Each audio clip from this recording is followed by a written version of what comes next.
Hello and welcome to today's video. Today we are here once again playing F1 2019. Today we are here at Circuit of the Americas, of course, in the United States of America for a race. Of course, we're going to talk about the actual F1 race in America the day before this upload, and of course we're going to, try to go for the win here. As always, the most difficult setting I've ever raced on. We've actually increased it from what we did in Mexico last week. So here we are. We are going to race as Lewis Hamilton this time, the now six-time world champion. I figured we'll switch it up a little bit. And, it's only appropriate to race as Lewis Hamilton at the track that he became now 6 times a champion in Formula 1. Actually, fun fact, before I really got into watching Formula 1, I did kind of follow Lewis Hamilton. Like, I followed him on social media, so it was just, seeing, guess what he was doing anyways, and I'd see the stuff on Twitter, that, that would say that he won a race or the championship or whatever. So sort of was following a little bit, so it's sort of cool to see him win, actually following Formula 1, even if, I'm a fan of Red Bull and Max Verstappen, Alex Albon, things like that. But, okay, wow, this is proving to be difficult. It's raining here in this qualifying session, and for some reason I was given slick tires. It's gonna be fun through this portion of the track here. The tight little S is there. So to go for a little bit slower through there instead of fast like you would on a dry track. Drive this turn a little bit differently than they actually were in the race. You may have seen them go off and get those right side tires into the grass a little bit. It's a little bit of dust come up, but you're not going to see that here in this race. Never really how I'm going to drive or the AI, but definitely how it is driven in the race this year. Track, of course, is not as bumpy either as the actual surface of the track was. I guess the ground underneath it was shifting a little bit. The dirt under the pavement was shifting, created a little bit of bumps out there, which, made it a little bit more interesting in the race. It was also pretty cool to see a race, in America. Seeing all these other countries and then have it be in your home country. It's cool. It's just sort of cool to be like, America, and this is about America. It's just, interesting to see it in your own country, watching all year and seeing in other countries. It was just, it was cool to watch either way. I mean, I love learning about other countries and seeing stuff, but it is cool when it's in your own country. For sure. So, yeah. Also, the past couple weeks I've been watching more practices and qualifying sessions. I watched the second practice this week. And I believe, I watched qualifying this week as well. Last week I watched... What practice did I watch this week? I don't know. But I watched qualifying last week. Watched qualifying in Japan. I watched the second practice in Japan because there was no practice. There was no third practice. But I watched in Mexico. 2 or 3, one of them. So I'll probably do the same for Brazil in a couple weeks. So here we go. We're going to race here at the Circuit of the Americas. At the pole position. It's pretty exciting. I don't know what I'm doing with that pull off the line there. So it was the Mercedes in first place here. Pole position in this race, and of course Valtteri Bottas was the Mercedes driver that got the pole for the race, and ultimately trying to be the winner from pole position. It was very interesting. It was quickly just a 3-car race. Honestly, after the first couple laps, you had Bottas get away really well, Verstappen get away, and Vettel just had a terrible start, and something really happened to his car, ultimately breaking suspension on lap 8, which is quite interesting to sort of see the whole suspension break right up over there on the grass and around this area. Right about there, he went off the track where it broke, and was able to sort of go around this corner, and he pulled off at a gap in the track. It might have been right there, I don't know. Or a little bit further down. Maybe here, one of those exits on the left side. That way the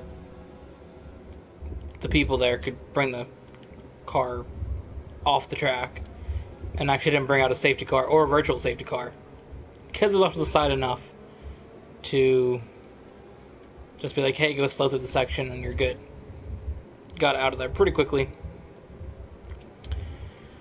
But yeah, I was very surprised to see the suspension break, and it was impressive he was able to sort of drive it that distance with it. Because it happens when you're a champion 4 times, you know what you're doing. But yeah, he was able to drive it sort of at a weird angle. But yeah, it was a very impressive race for. Lewis Hamilton did pretty well with the tires, but you can point that out. On one-stop strategy, most drivers did 2 stops. He was able to do a one-stop strategy and come in second, which ultimately was enough to win the championship. I think that was pretty impressive. He was able to go there and ultimately get second. If there wasn't a car in the sand at the very end, or the gravel of the back straight here, the other DRS straight, I don't remember, was it Grosjean that went off? One of the Haas drivers. I think it was Grosjean went off. So at the end of the straight there was, yellow flags, so you couldn't pass. Really hurt Verstappen's chance to pass Hamilton for second, but either way, it was impressive what he did with the tires to make him last that long. He really wanted to win the race. I think winning the championship by winning the race is really what he wanted to do, but overall to just win the race or win the championship with the second place in the race is impressive enough.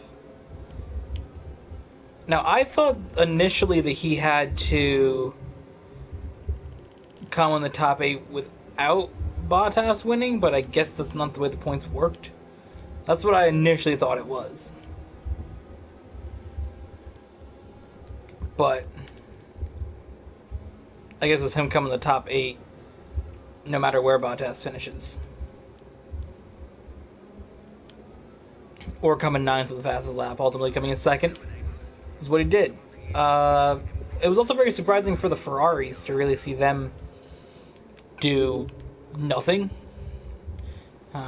They started off and Vettel struggled right away. Like I said, his suspension broke, obviously. And then Leclerc was just gone. He was like 40 seconds behind or something like that at the end of the race. He finished 4th, but he was so far behind Bottas, Hamilton, and Verstappen.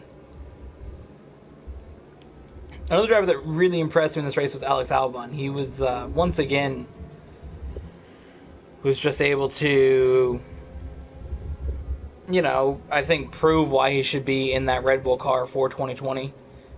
And I think without that necessary pressure of saying you have to perform well enough to,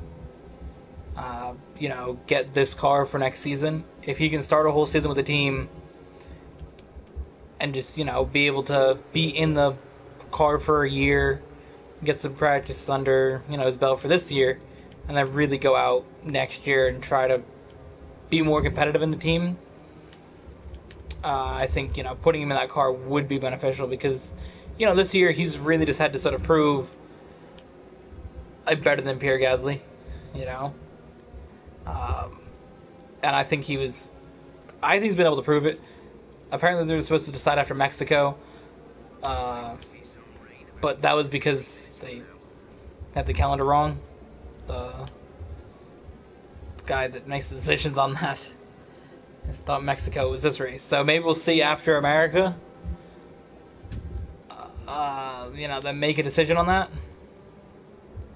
Because I think Albon did really, really well so far. I mean, he's outscored Max in a lot of the races. Now, of course, you can really be like, well, Max has had some bad luck with a lot of the races,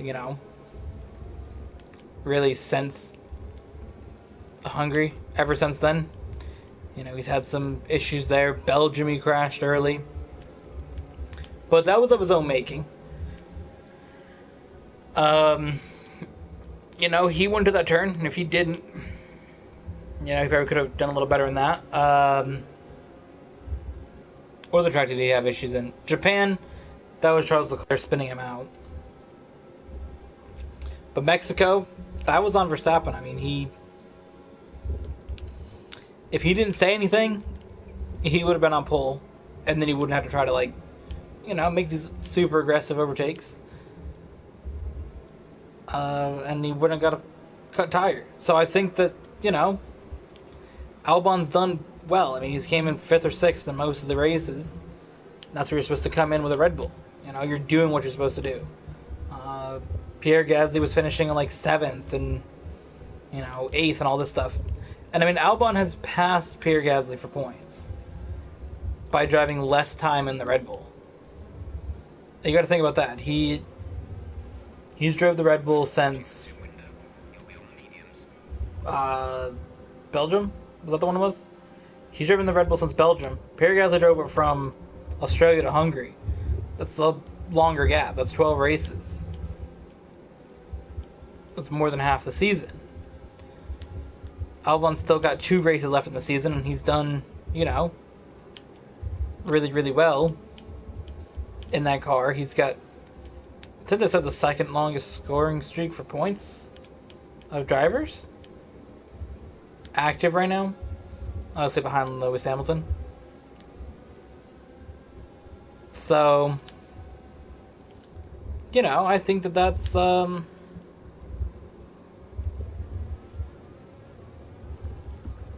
that's pretty good. I mean, I don't see why he shouldn't be in the car for next year, and I think just confirming him for it will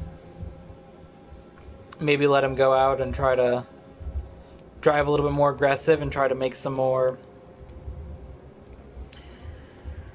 moves and maybe show up even more in the races if you sort of, because right now if he makes a mistake, he might think, oh, I'm going to be out of the car. Or if you tell him, yeah, you're in the car for 2020, then, you might see him try to do something a little bit more aggressive where he knows if I make a mistake or two, I'm not going to just lose the seat. Of course, you keep making mistakes to finish way down. Red Bull is showing they'll get rid of you, or put you back in a Toro Rosso. But you can afford to have an incident or two once you're sort of confirmed in the car.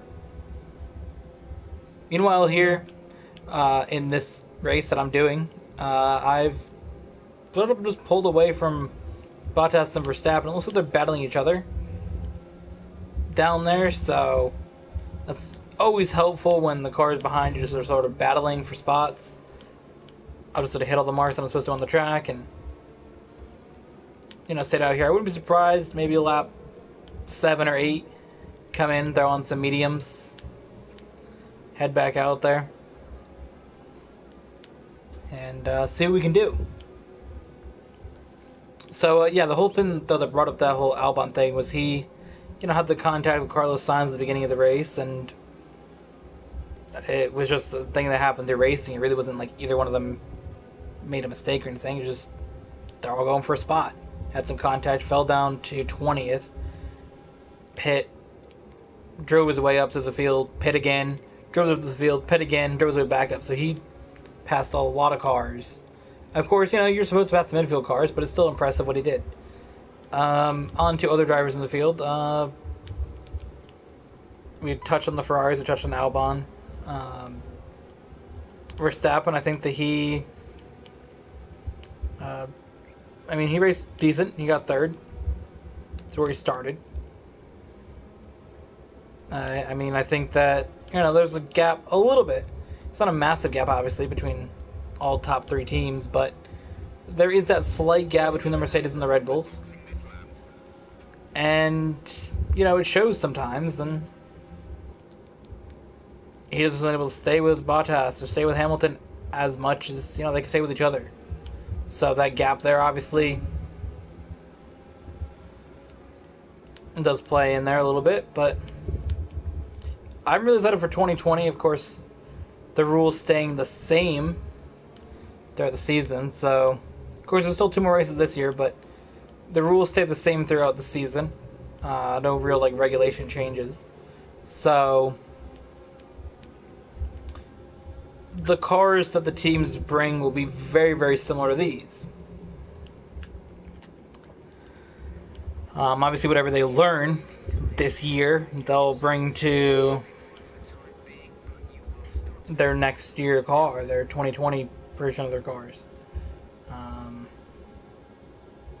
Whatever Ferrari calls theirs, and Mercedes is probably going to be the W11, and Red Bulls will be the RB16. You know, those cars will look similar to these and be very similar, and you know, the gap there really comes down to things that they can improve on. You know, what can Red Bull improve on with or what can Honda improve on for the engines that they give to Red Bull? And, you know, what does Mercedes do to stay at the top? And what does Ferrari do to, you know, try to keep up with them? Because ultimately the Red Bull and Mercedes have really good aerodynamics, and then the Ferraris have the good straight line speed. Of course, that's sort of changed a little bit with the Ferraris getting a little more downforce, things like that. But what can the teams ultimately take to the next season to improve even more? So it'll be very interesting to sort of see what happens with that. But of course, 2021 is a whole new game. I mean, I wouldn't be surprised if ultimately in 2021 it's still Mercedes, Ferrari, Red Bull, but I mean, there could be a surprise. One of them could sort of miss on a little bit. Some of them, one of the other teams could hit on a little bit more. Of course, McLaren's making some moves up to the field this season. McLaren's really established themselves as the fourth best team, I think. So, you know, maybe McLaren hits on it right and they become a top team, something like that. Because I wouldn't be surprised to see another team maybe move up a little bit, but you're not really going to have necessarily this massive, like, change in who's good. You're not going to have, in 2021, Williams just become, like, a super dominant team and Mercedes can't, like, do anything. I don't think that's going to happen. I think you'll still see Mercedes, Ferrari, and Red Bull still compete at the top. They still have the biggest budgets, even if the budgets are decreased. A lot of the teams below them still don't spend that much, you know, as they spend. It's really just to sort of cap what the top three teams can spend to bring them a little bit closer, more than making them all 100% even, because a team like Mercedes or a team like Ferrari and a team like Red Bull, they have so much more they can spend that ultimately it's just gapping or lessening the gap of what they spend on development and all that stuff, more than just saying, you know, the development's going to be this price and every team spends that. A lot of the other teams won't spend even that much. I really think the 2021 rules are very interesting. I was considering making a video on it and just didn't. But I'm really fascinated by a lot of stuff that's happened there, and I think it'll be very cool to see how it works. Ground effect things are going to sort of come back from what they used to race with a long time ago. From, you know, things I've seen like that. I don't even know how the ground effect cars used to be, but I guess they're bringing that back to sort of really lessen the amount of dirty air that's created behind the cars, turbulent air, whatever you want to call it, that really comes off these cars, and you lose just so much by those little bits on the side there next to the driver. All that stuff just creates so much little disturbances in the air that it's so hard to pull up to another car that by trying to make them a little bit closer, I still think you'll see, again, the top three teams really, you know, there, pulling away from the field a little bit, but it gives a team like Mercedes or Renault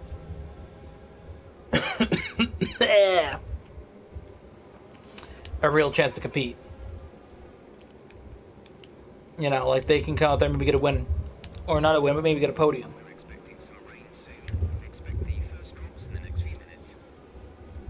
I definitely think that they're probably the best two teams that aren't the top three, McLaren and Renault. If any team's going to be able to compete, it's going to be those teams.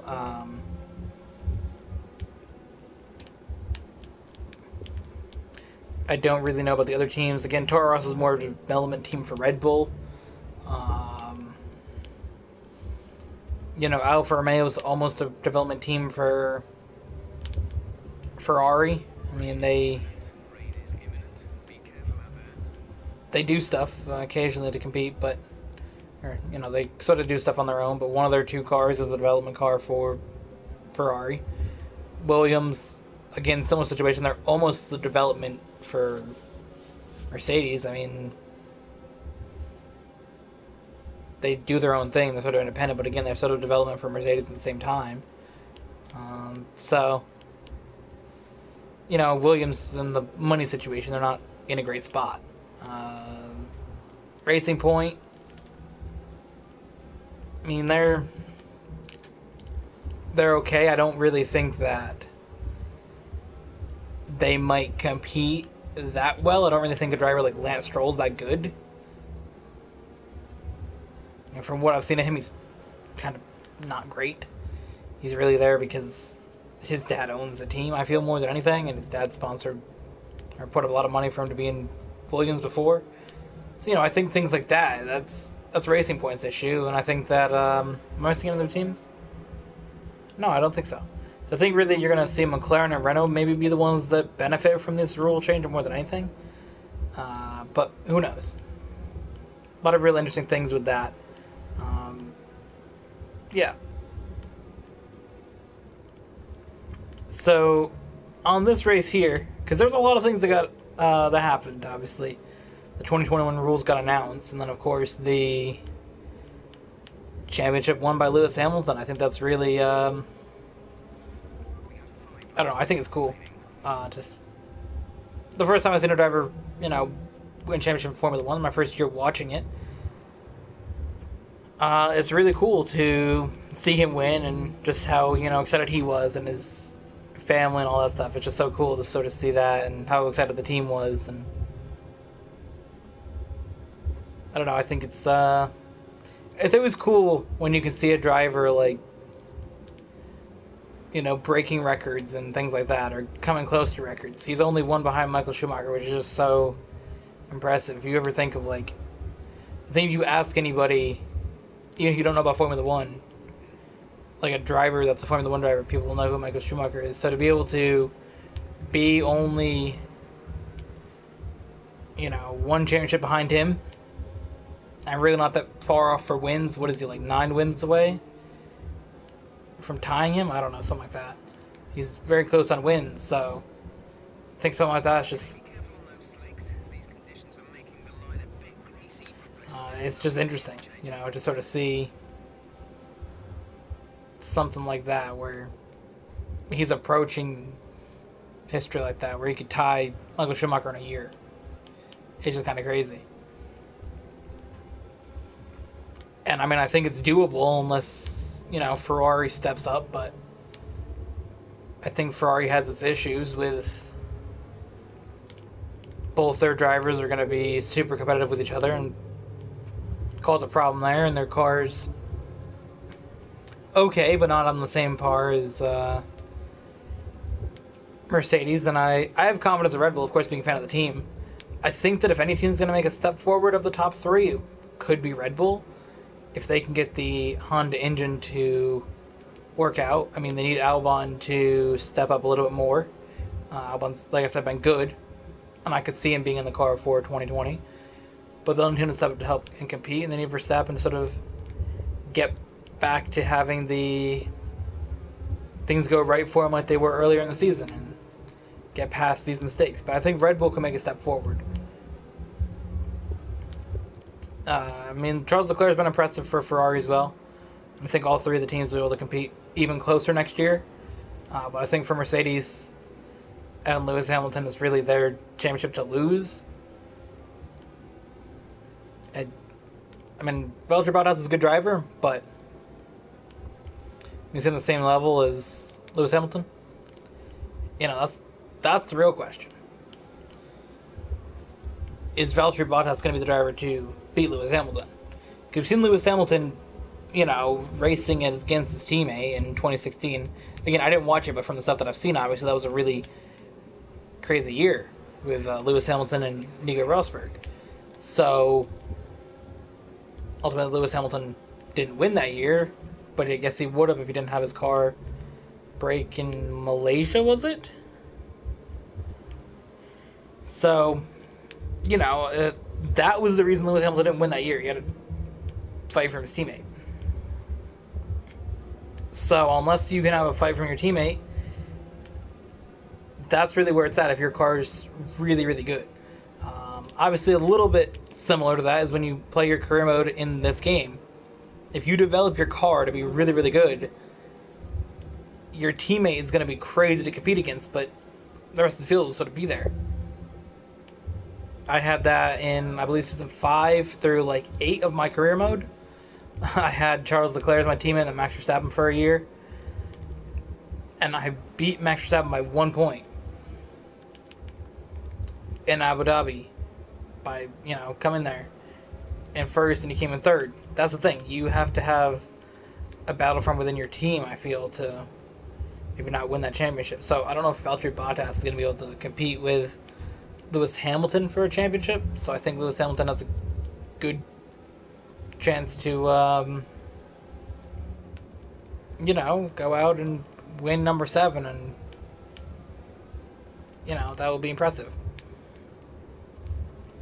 Again, it's always impressive to watch a sport and watch somebody tie a record or get close to a record. I remember in 2016 watching NASCAR. I don't really watch NASCAR races much this year. It's sort of gotten lame to watch. But I remember watching 2016, Jimmy Johnson win the championship and tied Dale Earnhardt and Richard Petty, and how just impressive that was to see that happen. To watch that, just to see it on TV and just be like, wow, this is tying some historic things. And of course, if you just because there's always, unless you watch something from the beginning of a sport, which, I mean, Formula One's been around since the 50s. So unless you're really, really old and you've been watching it forever, you will have seen these different names being the greats of different things, For me, watching NASCAR again, it was seeing Richard Petty and Dale Earnhardt's names be the best drivers. And when we talk about somebody that does something, to be on that same level, or very close to that same level of championships and wins, it's impressive.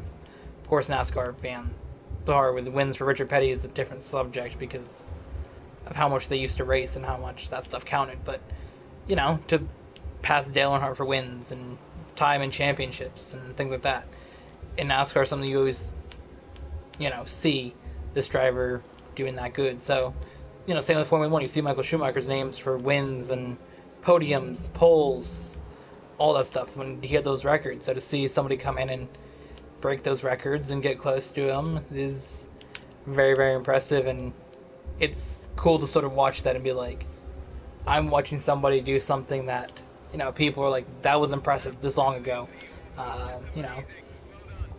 Was it 2004 Michael Schumacher won his last championship? So, to see somebody come in since then and do even more, or not more, but, get close to that championship record, so impressive. And it's just so cool to watch. So, that's that. It's very cool to be watching history and sort of take that in. So, very cool to watch Lewis Hamilton get that championship. I'll be very looking forward to 2020, see if he can win number 7, or if there'll be a fight from his teammate or from the Ferraris and Red Bull drivers. By the way, we won here at the U.S. Grand Prix. Really wasn't that hard of a race. I thought it was going to be a little bit harder, but America's attractive. You can get out to the lead early. It's when you sort of pull away with. So I got out to an early lead and really was able to go up there and into the field. If I had to qualify further back, might have been a little bit harder. So, Thank you for watching. Hope you guys enjoyed. And and really sort of was interested in the perspective of stuff that I had to say about the championship and the race this week. We'll be back with F1 2019, maybe some race next week. I don't really know yet. We'll be back on the 18th, I believe, because the Brazilian Grand Prix is on the 17th. So we should be back on the 18th. Soon we'll have the date that we will be doing the Brazilian Grand Prix here, and then of course it's the Abu Dhabi after that, and then we'll wrap up for the year. But yeah, thank you all for watching. Hope you guys enjoyed, and we'll see you guys in the next one.